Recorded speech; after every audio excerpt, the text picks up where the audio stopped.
ඉතින් අදත් ඔන්න පොඩි දෙයක් කිව්වට ලොකු දෙයක් කියන්න ඕනි කියලා හිතුණා මේ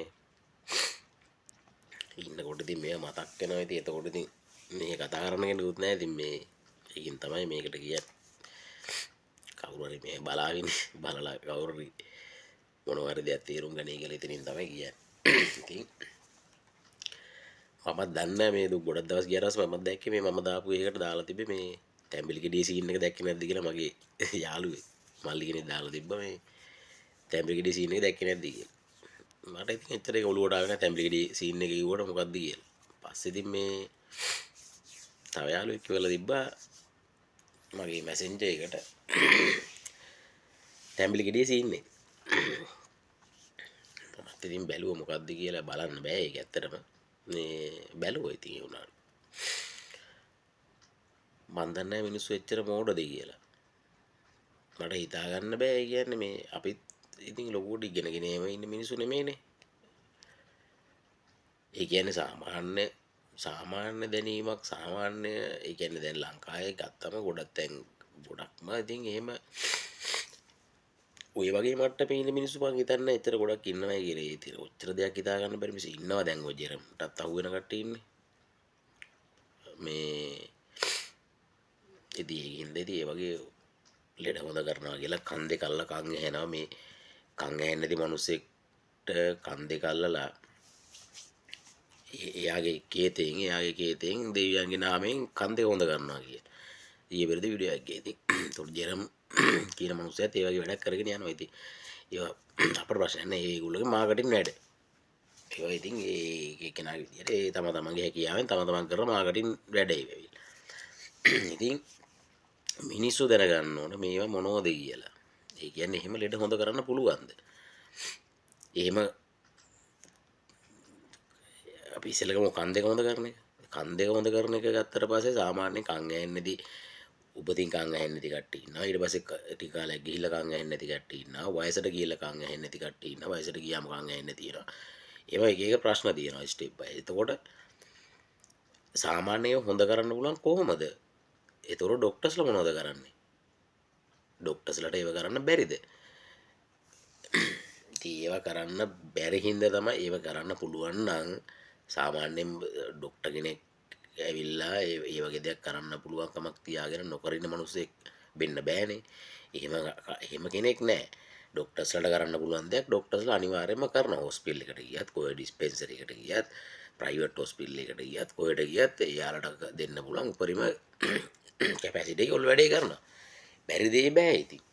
ඉතින් ඒක අර අසාමාන්‍ය දෙයක් වෙන්න එපා. සාමාන්‍යයෙන් එහෙම වෙන්න.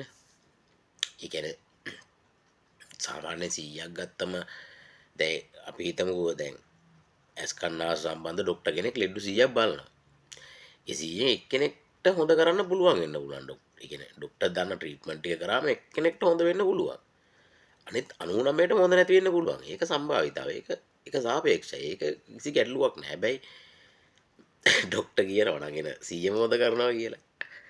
ඒක වෙන්න බෑනේ. ඒ කියන්නේ අරගොල්ලෝ ගැන මම කියන්නේ. මේ හොස්පිටල් ඩොක්ටර්ස්ලා නෙමෙයි. දැන් ඔය කියන මේ අපේ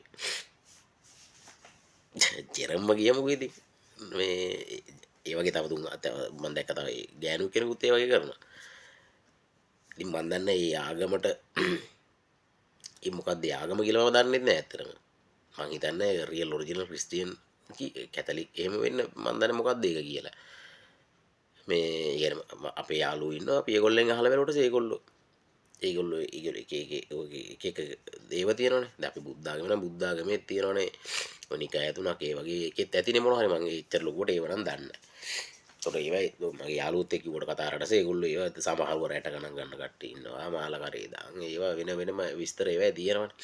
පොඩු සත්තු හදන කට්ටිය ඉන්නවා. ඒවා හදන්න නැති කට්ටිය ඉන්නවා. එහෙම වෙන විස්තර තියෙනවා. එතකොට මිනිස්සු දැනගන්න ඕන මේක මිනිස්සුන්ට එච්චරම තේරෙන්නේ නැද්ද ඇත්තටම සාමාන්‍යයෙන් ඇත්ත ඉතින් බෙස් ලයිෆ් වලට අවුච්ච මිනිස්සුනේ ලංකාවේ ඉන්නේ. ඒකින්දී ඌව සාධාරණ හේතු ඇවිල්ලා මම කියන්නේ කල්පනා කරන්න. මෙහෙම කන් හොඳ කරන්න පුළුවන් නම් එහෙම ලෙඩ හොඳ කරන්න පුළුවන් නම් ඇයි හොස්පිටල් ටිකක් මෙච්චර නඩත්තු කරන්නේ? ආණ්ඩුවක් තියෙනවා. ඈ සෞඛ්‍ය ඇමති කෙනෙක් ඉන්නවා, ජනාධිපති කෙනෙක් ඉන්නවා. එතකොට හොස්පිටල් ඩොක්ටර්ස්ලා අවුරුදු 5ක් 6ක් ඉගෙනගෙන මේ මිනිස්සු ඉගෙන ඒකට විතර ඩිග්‍රියට විතරක් එච්චර කල්ලි අයිට අමතරව පොඩි කාලේ ඉඳලා ඉගෙනගෙන ඒ ලෙවල් පාස් වෙලා ඒව කරලා එහෙම අවුරුදු 10ක විතර ප්‍රොසෙස් එක තමයි ඒ සබ්ජෙක්ට් එකට ඇඩ්මිට් වෙන්නේ. මේ කොහෙවත් ඉන්න එකෙක් ඇවිල්ලා මේ කියනවා මේව කරන්න. එහෙම පුළුවන්ද? එහෙම බෑ. අර මිනිස්සු ඇඟේ තියෙන අවයව ටික ඔක්කොම ටික දන්නවා. මේක තියෙන්නේ මෙතන, මේ නාර මෙතන, මේක මේ ඔක්කොම ටික දැනගෙනත් ඒ මිනිස්සුන්ට කරන්න බැරි දේවල් කොහොමද මේම කන් දෙකට අත තියලා කියන දේශුන් වහන්සේගේ නාමේ මගේ කේතෙන් දැන් කන් දෙක හොඳ කරනවා කියලා කන් දෙක දෙපැත්තෙන් ගන්නවා. හෑන්ඩ් බ්‍රේක් ගන්නවා. දැන් ඊට පස්සේ කතා කන් දෙක ඇහෙනවා. දෙයියෝ සාක්ෂි මට නම් තේරෙන්නේ නැහැ. ඇයි ඔය එහෙම ඒ වගේ දේවල් ගැන මිනිස්සු විදියට පොඩ හිතන්න. අහුවෙන්න එපා. දේවාල කියන්නේම බොරුවක් කියන දේ විතරක් හිතට ගන්න. දේවාල කියලා ඉතින් දේවාල වලින් කරන්න පුළුවන් දේවල් තියෙනවා නම් ඌ ඉස්සෙල්ලා දේවල් කපුවට ඌට දෙයක් කර ඌගේ දෙයක් ඌ කරගන්න එපා. පැහැදිලිවම අර කතරගම දේවාල කපු මහත්තයෙක් එක්ක ඇවිල්ලා කිව්වා. සමුදිත මහත්තයාගේ වීඩියෝ එක රත්තරන් බරු ටික ගන්න අපි. ඒ ටික අපි දරුවන්ට දෙනවා. අපේ වයිෆ්ලා ගන්නවා. හරිද? ඒව අපට කියලා. ඒ ජීරත්සන් ටික දෙන දේවාලෙට. මට නම් තේරෙන්නේ ඇත්තටම ඒ කවු මහත්තයම කියලා තේරුම් ගන්න නැත්නම් ඉතින් අපි කිව්වට තේරුම් ගන්නේද? ඇත්තනේ කතා. ඉතින් ඒකින්ද තැඹිලි ගෙඩිය සීන් එකත් එක්ක මේක කිව්වේ තැඹිලි ගෙඩියෙන් කිරියෙන්න හොයියෝ සංසාරේ තැඹිලි ගෙඩියෙන් කිරියෙන්න කොහොමද කියන්නේ ඔය ඉතින්? එච්චර දෙයක් තේරුම් ගන්න බැරිද? ඒ වෙලාව ආශ්චර්යද? ප්‍රාතිහාර්යද නැත්නම් මට තේරෙන්නේ නැහැ. ඒක කොහොමද කරන්න කියලා. තැඹිලි ගෙඩියෙන් කිරියනවා මතුරලා තියෙන්නේ තැඹිලි ගෙඩියෙන් කිරියනවා. අයියෝ සංසාරේ. කපුවොත් ඉන්නවා හොඳ කපුවොත් ඇති. යම් කිසි දෙයක් දන්න කියන වැඩක් කරන්න පුළුවන්. ඒ ඉස්සරේම වැඩ හිටියනේ. දැන් මේ ගම කන්නේ. ඉස්සර එහෙම කට්ටිය ඉඳලා තියෙන වැඩ අරන් තියෙනවා. ඔය ඒව තියෙනවා ඉතින්. මොකද මම මාතර ගම ගාල්ලේ ඉතින් ඒකින්ද ගාල්ල පැත්තේ මම හොඳට දන්නවා. ඒව තිබුණා. අපේ සීයලාගේ කාලේ සීයලගේ තාත්තලගේ ඒව පොඩි දේවල් තිබ්බ ඉතින් ඒවා ඉතින් දැන් නම් ඔය කරන්නේ ඒ කාලේ වගේ තැඹිලි ගෙඩි කිරි ගත්තේ නැහැ. ඔයගේ මෝඩ වැඩ කරේ නැහැ. හරියට කරන්න පුළුවන් දෙයක් තියෙනම් කරා බැරනම් බෑ. يعني තොইল නටන ඒවා සාන්ති කර්ම බඩේ අමාරුවට මතුරන ඒවා උලුක්කු අදින ඒවා ඒ වගේ දේවල් කරනවා. බය වුණාම ඔය ඇන්දයාට බය වුණාම ඒ වගේ දේවල් කරනවා. එහෙම නැතුව මේ ඔය තැඹිලි ගෙඩිය කිරින වගේ වැඩ නම් චූන්නට නම් කරේ නෑ ඒ කාලේ මිනිස්සු. ඒකින්ද මේවට අහු වෙන්න එපා රත්තරනේ. දෙයි හාමුදුරගේ පීඩෙන් සල්ලිත් අපරාදේ. පොඩ්ඩක් හිතලා බලන්නකො මේව එහෙම කරන්න පුළුවන්ද කියලා. ඇත්තටම මේ හිතන්න ඇත්තටදී එහෙම හිතන්න මොලයක් තියෙනම් ඔයගේ තැනකට යන්නේ නෑනේ. ඇත්තම කතාව ඒකනේ. වැඩේ තියෙන අපේ ලොකු කට්ටිය කියලා ප්‍රොමෝෂන් ගන්නවා. ඔයගේ තැන්වල. සල්ලි තියෙන මිනිස්සු ආටිස්ලා වගේ කට්ටිය ගිහිල්ලා තැඹිලි ගෙඩි සීන් එක නේ මම කියන්නේ. ඔයගේ සමහර තැන්වල ගිහිල්ලා ප්‍රොමෝෂන් ගන්නවා. ඒක අවුල තියෙන ඉතින් පොඩි මිනිස්සුට අක් ගාලා ඒවට අහු වෙනවා.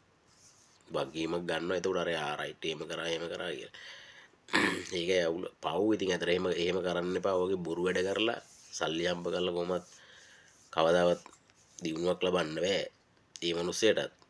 ඉතින් ඔයගේ මෝඩ වැඩ කරන්න එපා. ඔයාලා ඔයගේ මෝඩ කරන්නේ නැත්නම් ඒ මිනිස්සුන්ට අපි අහුවෙන හින්දානේ මිනිස්සු වැඩේ කරන්නේ. දේවාල දාගෙන සාත්තර ගියාගෙන උගේ සාත්තරේ උබලා ගන්න එපා ඉස්සෙල්ලා. උට කොහමද කියලා. උගේ සාත්තරේ උබලාගෙන උගේ ගෑනු ළමයි ඌ සාත්තරේ හරියට කරගන්න නැතුව ඒ සාත්තරේ අනුන්ට සාත්තර කියන එකේ තේරුමක් නැහැනේ. බොරු වැඩන්නේ. උගේ වැඩක් නැහැ කතා කරලා. ඉතින් උගේ සාත්තරේ ඌට කියා ගන්න බැරුව ඇත්තටම උගේ අනාගතේ ඌට බලා ගන්න බැරුව හෙට වෙන්නේ මොකද්ද කියලා ඌට කපුවට බලා ගන්න බැරුව දේවාලේ ඌ අනුන්ට සාත්තර කියන රටක් නේද?